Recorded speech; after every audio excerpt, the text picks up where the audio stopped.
everyone, and welcome to another episode of the Heartland Franchise Guy, your insider's guide to all things franchising in the local area. I'm Blake Martin, local small business franchise owner, and your Heartland Franchise Guy. This is the place for advocacy, resources, and education on all things franchising, and a great place for entrepreneurs to stop by when they're just trying to learn more about the field. We got a great one for you this week. It's all about lease negotiation. And so I get to introduce my friends, Katie and Dave from Abrams, Kaslow and Cassman LLP, attorneys at law, of course. Thanks for joining me. Hi, Blake. How are you? Good. Obviously, this is Katie and this is Dave. So appreciate you being here. David Nelson and Katie Glissman, a wealth of experience in lease negotiation and lease-related contract law. So really looking forward to digging into that because needless to say, that's relevant to many franchisees in the local area. I got to ask you a question. I was raised by an attorney, surrounded by attorneys. I'm like the only male in my family that's not an attorney. When did you guys know you wanted to practice law? Oh, gosh, I'll let you go first.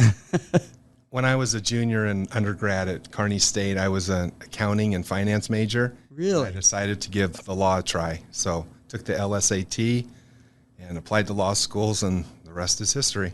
Fantastic. And that was, what, 4 years ago? About maybe 6. Ish. Yes. Did we give you enough time to think of your answer? I had no plan other than I thought maybe I'd be a doctor or a lawyer, and I couldn't stand blood. So it was the default option, and it's worked out well. That's such an honest answer. I appreciate that. Worked out well. It could have been some, grandiose response like, No. I watched this or I watched that. I read this book. Well, I appreciate knowing that. Real people who, I like to say when I'm interviewing professionals like you, I think I know you well enough to say you're folks that take your business very seriously, but you don't take yourselves too seriously. And you're approachable, which is nice. Thanks. So let me lay the groundwork here with the audience real quick. The reason that we're doing this session is most, not all, franchise owners, like all small business owners, at some point they're going to encounter the need for a lease for property where their business is operated. Some of them will buy it, but let's say that they don't buy it. And by the way, even if they do buy it, they might be leasing out space to somebody else, so this is still valuable to them. Well, the reality is it's a fixed cost, and it's probably one of your most expensive costs in most businesses. So you need to get it right the first time. Would you agree? Absolutely. Mm-hmm. It's a substantial cost, and the thing is that the two of you know from working with clients on this, the person who's negotiating that lease, oftentimes it's their first, the entrepreneur, the franchisee, it's their first time, or maybe they've only done it a few times, and they're in a negotiation, they're in a discussion with a landlord or a landlord's representative who's done it a lot of times. And I have nothing negative to say about landlords. I'm one myself. But you want to make sure that you've got your ducks in a row and that you're getting good advice because that's the position you're in. Would you agree? Yes. Totally. We love helping new business owners with their leases because a lot of times they don't even realize you can negotiate those contracts, right? They just kind of think like it's something that you're supposed to sign. So to be able to walk through that with people and help them understand, hey, like the landlord doesn't really expect you just to sign this. You can make sure that you're comfortable with it too is really important for us. Appreciate that. So what is negotiable in a lease agreement? Everything. Is that what you'd say too? I would agree, yes. We Yeah. represent both landlords and tenants, and we know the issues. And our job is really to spot the issues, the things that you had mentioned that the client tenant doesn't know what the term means or know if it's an issue for them. Spot the issues, give them options, and then try to negotiate revisions. Yeah. And then let them make business decisions on the terms that the landlord will not agree to revise. Makes sense to me. Let me go back to that original question. I was thinking about it. So what's negotiable? Okay, but in reality, we're doing this interview in the fall of 2022, and we're in a hot market, depending upon the category you're looking at, right? Like what kind of, whether it's office space or industrial or... So is it fair to say that in some situations it's more negotiable, in some situations it's less negotiable based upon where supply and demand works in the landlord's favor? Sure. I think there's market considerations that dictate certain levels of leverage one way or the other. But I think there's often common ground that can be reached where maybe it's not exactly what the landlord asked for or maybe not exactly what the tenant wants, but there's some middle ground that can make most people comfortable. So a lot of times when we get clients that come in, they've already gotten information from their real estate agent or their broker about, rent prices, tenant allowance items. So they're already coming in with, here's my baseline. This is what I'm agreeing to pay with the landlord. So now let's figure out the details. Like, how is that going to be paid? What additional costs am I going to be responsible for? What kind of liability am I signing up for? So a lot of times those market considerations, by the time they get to us, they've already gotten comfortable with in terms of what their, baseline cost is going to be. That makes a lot of sense, yeah. So, again, case-by-case basis, but there has to be some starting point for every client. Mm-hmm. What would you say, are there one or two things that if you see it in a lease agreement, you really want to work hard to remove that from the lease agreement? I mean, are there any things where you say, boy, they're just throwing that in there, they're throwing everything in the kitchen sink, and we're taking these few things out to begin with no matter what? I look at lease provisions and I try to separate them into categories of what are costs, what are things that are definitely going to be a cost to the tenant, Yeah. and what are provisions that are going to be a risk to the tenant. So example on costs are your triple net terms of rent if you have a triple net lease, taxes, insurance, and maintenance. Mm-hmm, that's the NNN. Yes, and then, or if it's built into operating costs, if you're in a multi-tenant facility, a shopping development, or versus a single leased location, land and building. Yeah. And then also your insurance, additional insured, the types of coverage you're going to have, maintenance and repair allocations that are allocated between the landlord and the tenant. An example is to make sure things like the American Disabilities Act, compliance with federal regulations and statutes, that we try to keep that on the landlord because the improvements can last beyond the term of the lease. Gotcha. So we make the position that it is a responsibility of the landlord. And then on the risk side, just the indemnification terms.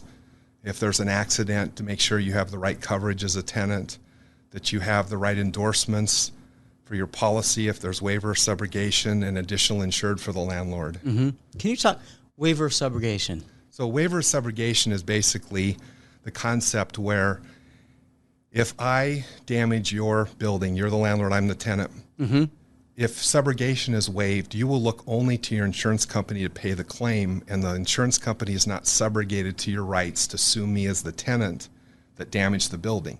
Yeah. And vice versa, if the landlord is negligent or their employees are negligent that causes damage to the tenant's inventory, fixtures, personal property, I will look only to my insurance for that claim, and the insurance company is not subrogated to my rights to sue you. Gotcha. So it's benefit for both landlord and tenant, and it's allowed in the insurance industry. Thank you. Appreciate that clarification.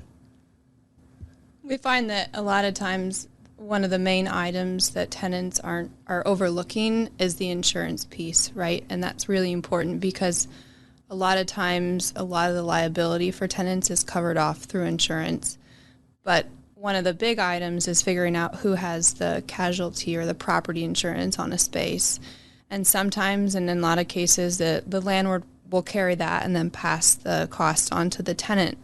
But you want to make sure that they have that insurance and it's the right level of insurance, because otherwise the tenant's liability insurance, which may only be up to $500,000 or $1 million, wouldn't cover the cost of a complete replacement of the property itself.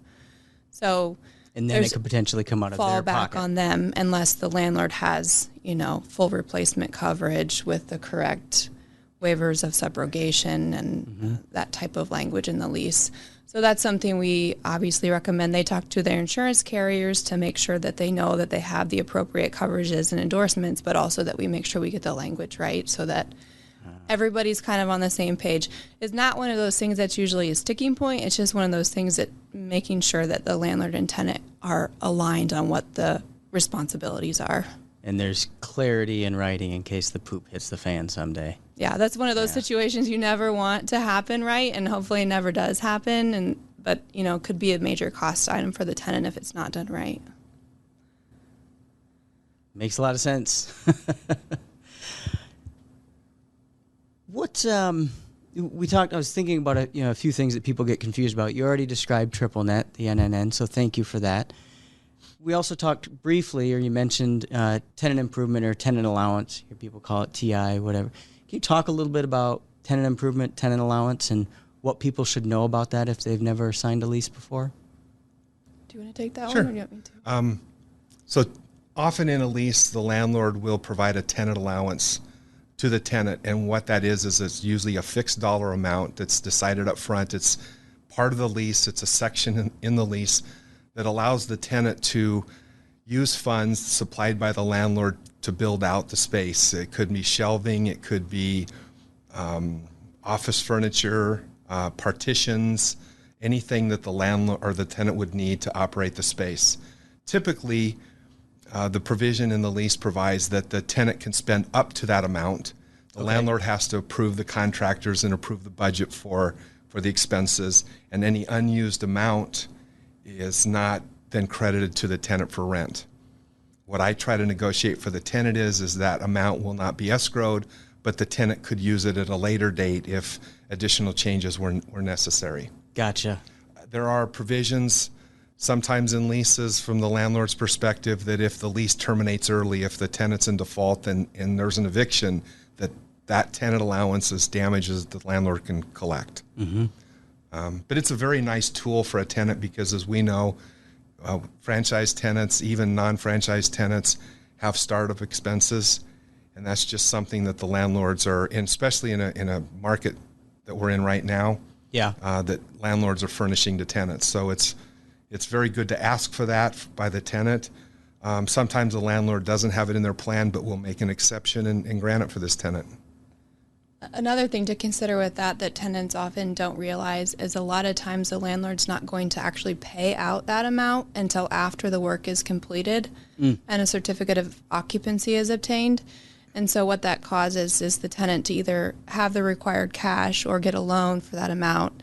So they have to be able to plan for that, knowing that they'll get a reimbursement from the landlord at the end. That's a good tip. Which is sometimes tough, right? Because new business owners maybe just don't have the operating cash or have, kind of maxed out what they can get their loan for, especially if they're maybe purchasing an existing franchise business. So it's just one of those things that if it needs to be negotiated with the landlord, then you need to be able to do it up front so that they know what the expectation is in terms of when that money will come in. So you talked about in that response, which is very helpful. Thank you. You talked about representatives that they might be working with, like a realtor, a commercial realtor. If somebody's working with a commercial realtor, why do they still need an attorney like you? We do that's my softball question for you. Yeah, we do different things. The realtors are obviously really valuable in this type of transaction, right? Unless the franchisor has like a particular division within its organization that helps select sites for their franchisees, a realtor will really know the market, know the open locations, know the landlords and what kind of landlord those people, those landlords are, to know whether they're good or not good. So the realtor really kind of lays the groundwork, right? Like in terms of the market and what they're getting. And then we kind of help and come refine that and make sure that the tenant knows what they're getting into and what to expect. Got it. Additional things we'll do that are outside of the lease terms for a tenant that the real estate agent or broker don't typically handle is we'll check zoning to make sure that the zoning allows their intended use of the property, and also check restrictive covenants. If there's any deed covenants on the property that limit use to so many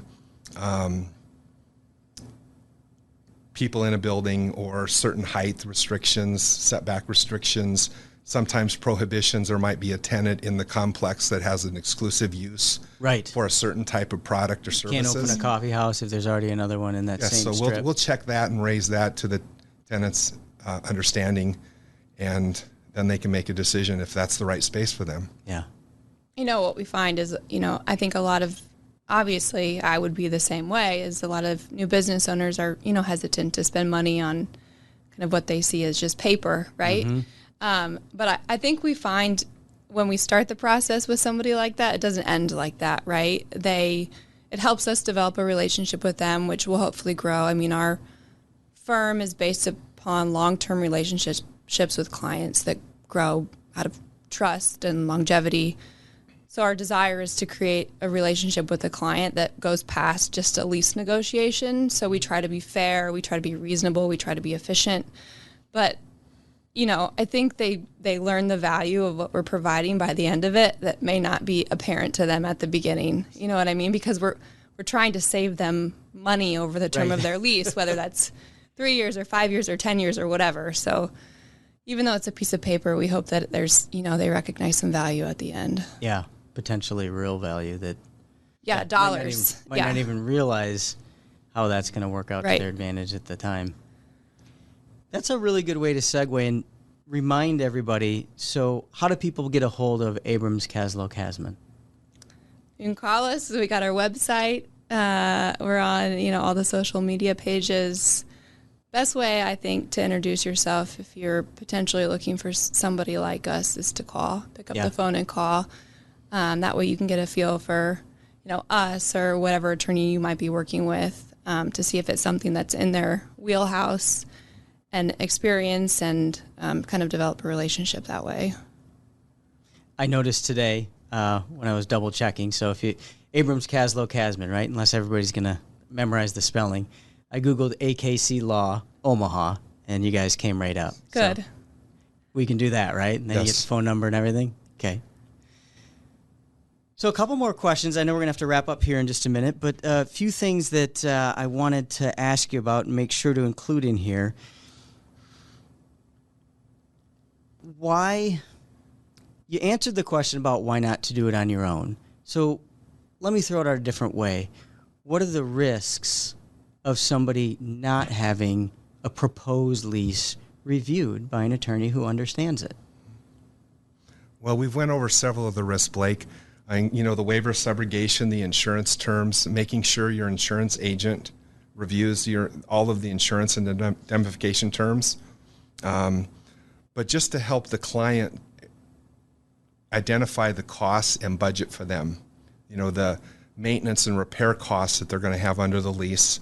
Do they need any permits? What is the cost of having those permits and maintaining them in compliance with laws? Do they need to collect sales tax?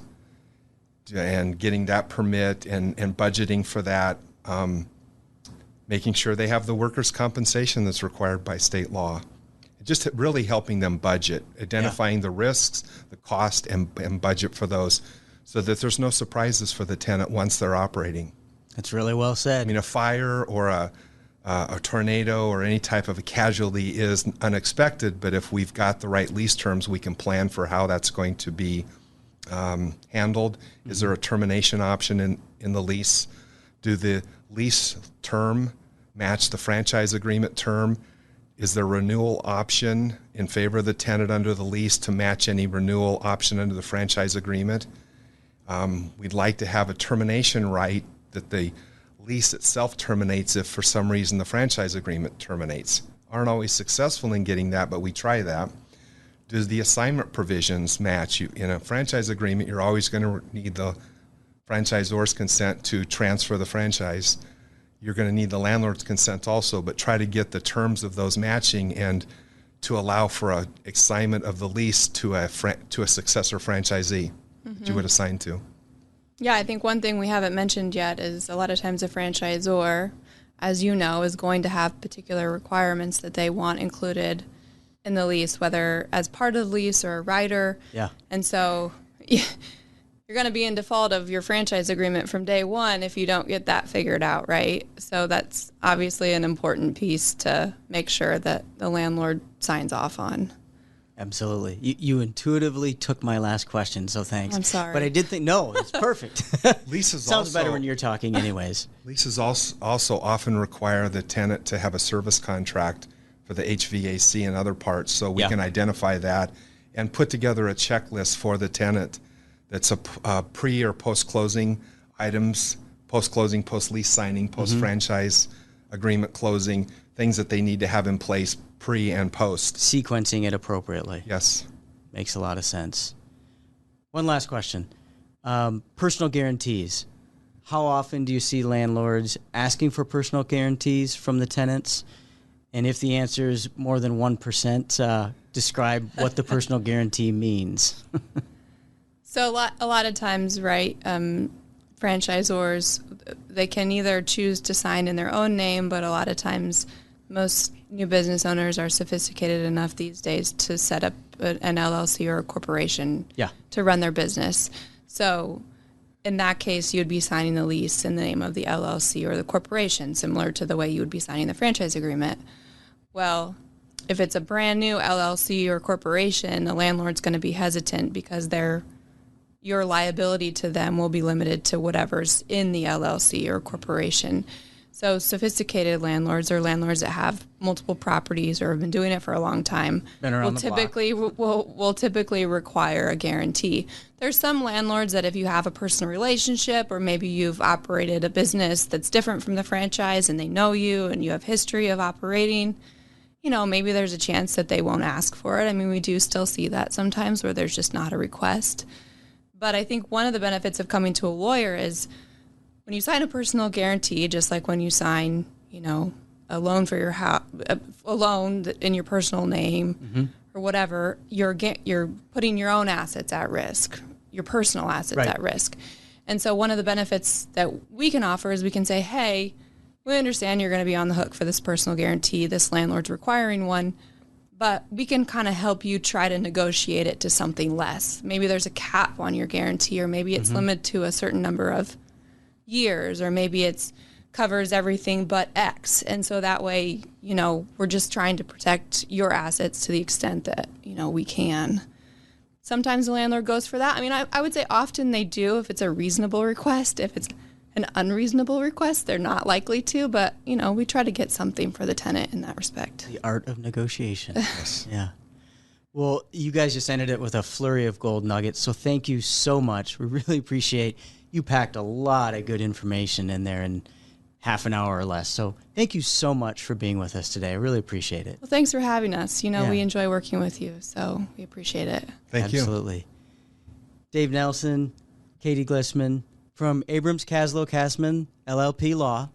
Appreciate again you being here. I hope all of you enjoyed this episode, and I hope all of you continue to enjoy episodes. So don't keep it a secret, right? Remember, you can scan the QR code on the screen so we can get to the contact info for AKC and anything else you need. Just scan that QR code. You'll get in contact with us, and we'll make sure you get the answers you need. And don't keep us a secret. Remember, share us, subscribe, and follow. We want other people that you trust and want to know more about this industry to be knowledgeable. So thanks for all of you, and we'll see you again on another episode of the Heartland Franchise Guy.